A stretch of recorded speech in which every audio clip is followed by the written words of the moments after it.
Tobago people. And I'm purposely not talking about just those of you who are members of the Tobago People's Party. I am talking to every single soul who is a Tobagonian. Because Tobago, we are at war. If you didn't know it before, you know it now. I spent 10 years in the United States going to school. And when I was there, I met a lot of people from a lot of different countries, all over the world. I met a lot of them from a lot of the war-torn African countries. I met a lot of them who were in the United States because they were refugees, because they had to run and they had to fight. And one of the things that I used to stand proud and say is that Trinidad and Tobago, we have political freedom. We are the kind of country where Calypsonian could sing what they want about the Prime Minister. And the Prime Minister sit down right there and watching. We are the kind of country where you could have put on whatever color jersey you wanted for election. And then after election, you go back because it's your brother and it's your sister and it's your husband and it's your wife and it's your entire family, because all are we is one family. A couple weeks ago, I got up one morning and realized that the Trinidad and Tobago that I used to boast about no longer exists. You know, you heard about it. And then one day, I am at home, just reached home from work, and there is the knock on the door.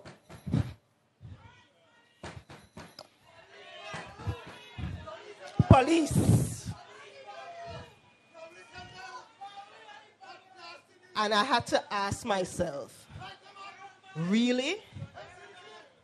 Is here we reach? Tobagonians, we are at war. If you didn't recognize it before, you know it now. And then, last week,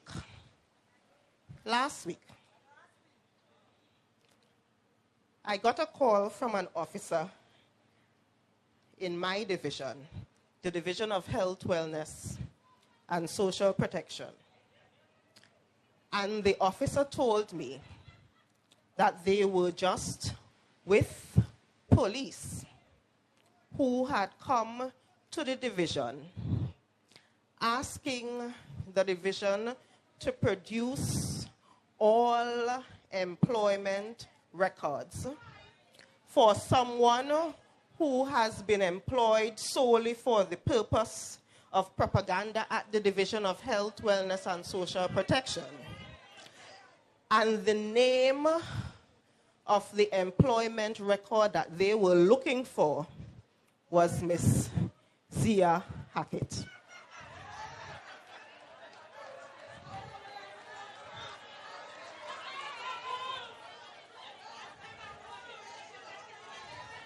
As if the whole of Tobago did not know that Zia and I are secretaries in the Tobago House of Assembly, and we are secretaries because we were duly elected by the people of Tobago. Tobagonians, we are at war. And as I said, I'm not talking to TPP people. I am not talking to TPP people because I would have never thought that in 2023, this is where we would have been. But I understand why. The first time I got onto a political platform, welcome, Councillor Kerr. The first time I got onto a political platform was in 2016. It happened right home in my village when I was announced as the third candidate for an organization that I can't even call the name of anymore because it brings me so much pain. At that time, I thought I understood what this autonomy thing was about because I had actually spent the entire period between 2007 and 2016 participating in all of the consultations about autonomy that was happening in Tobago all of those years. I always liked politics, so I made it my business to learn about what the people of Tobago wanted. I understood what they wanted. So I was actually very happy when some of those people on the other side, let's call them the Red Devils, when they sent down a bill to Trinidad and said to Trinidad, we want 200 miles or nothing. You all remember that? They were saying 200 miles or nothing. I actually have a video of the Minister of Tobago West when she said 200 miles or nothing. Tobago must get what Tobago wants. 200 miles or nothing. So when they returned that bill to us, 2020, 2021, and it went back to the JSC, remember, we are in the minority at that time, now getting into the executive. When I read the document, and you all have to listen to why we are at war, when I read the document, I recognized that the document that the chief secretary at that time, Mr. Orville London, sent to Trinidad was very different to the document that they were presenting to us. And when you read it closely, they gave us a short time. You see, they're trying to trick we. They gave us a very, very short time to read and to respond and to come before the JSC because they are trying to trick us. And then when we started reading the document, we thought, that is not it. You're right. Many of the things that we knew was in the document suddenly came out. And I will give you two very easy examples. The first one has to do with equality of status. Because we want equality of status between the island of Trinidad and the island of Tobago. The document, they said, gives equality of status for the people in the island of Trinidad and the people in the island of Tobago. Now, when you read it, just so you're thinking to yourself, that doesn't sound so bad. But then when you think about it, the Constitution of Trinidad and Tobago already gives us equality of status for the people in the island of Tobago and the people in the island of Trinidad. We are all equals under the Constitution. But that is not what we wanted. We wanted equality of status between the island Trinidad and the island Tobago. And that is why we stood up against it.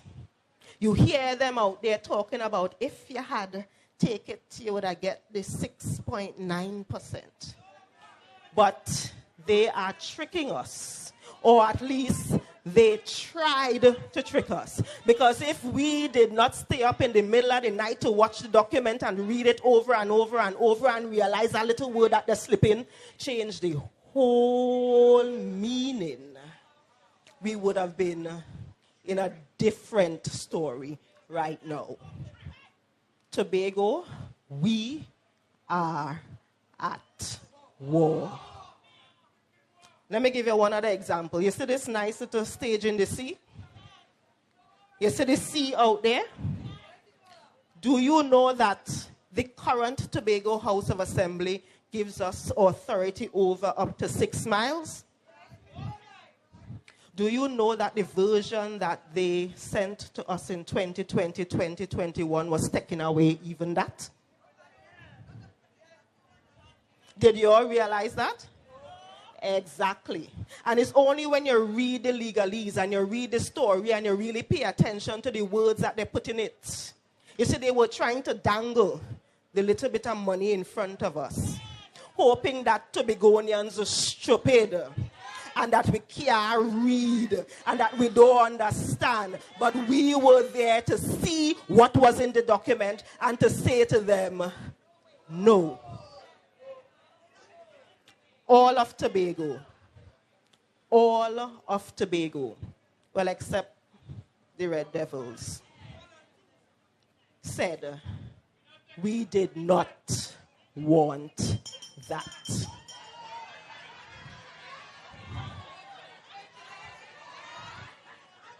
But we are at this point right now.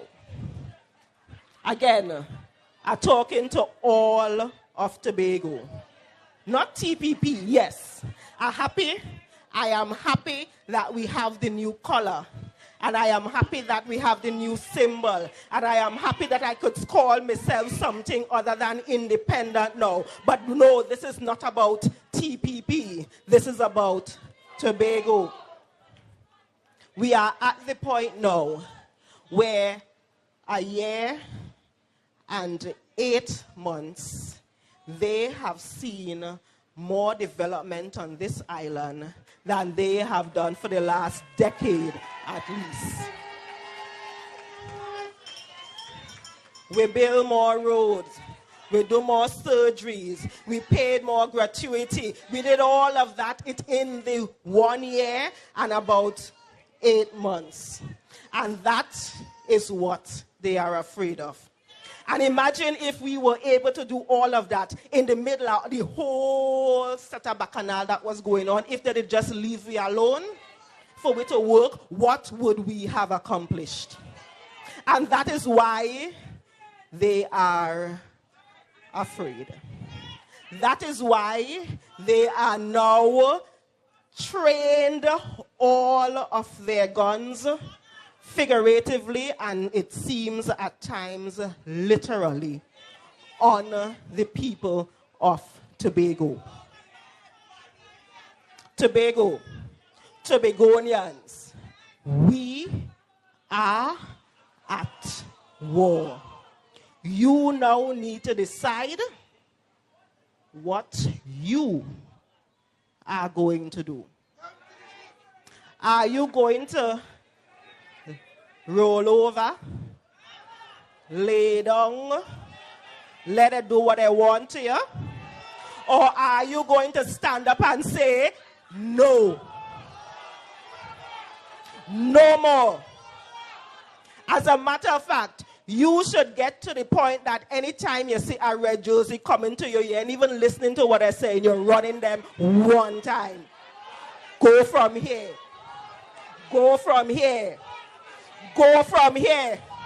Go from here. Tobago. Tobago. Tobago people. You are at war. What are you going to do? I thank you.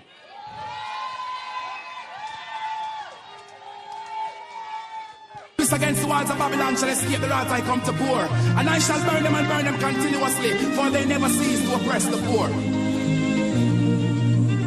Oh, please, my